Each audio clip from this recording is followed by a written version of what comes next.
Një tumor gjigant prej 3.5 kg ishte rritur brenda kraharorit të një 23 vjeçari. Por ajo që ndodhi më pas në QKUK është një ndërhyrje që kërkoi përgatitje dhe precizion të jashtëzakonshëm nga ekipi kirurgjik.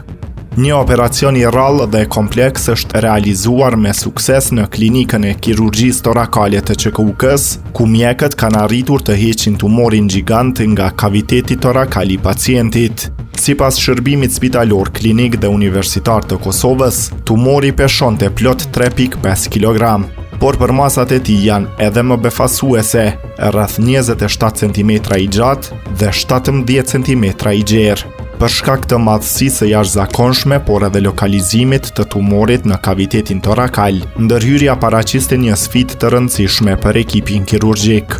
Operacioni u realizua nga ekipi I specializuar I klinikës së kirurgjisë torakale, ndërsa ndërhyrja përfundoi me sukses. SHKUK e ka cilësuar këtë rast si një dëshmi të kapaciteteve profesionale dhe të bashkëpunimit multidisiplinar të stafit shëndetësor në trajtimin e rasteve komplekse kirurgjikale. Në njoftimin e saj, SHKUK ka vlerësuar përkushtimin dhe profesionalizmin e stafit të QKUK-s në trajtimin e rasteve të rënda dhe komplekse. Ndërkohë nga SHKUK nuk janë bërë të ditura detajet të tjera për gjendjen shëndetësore të 23 vjeçarit pas operacionit.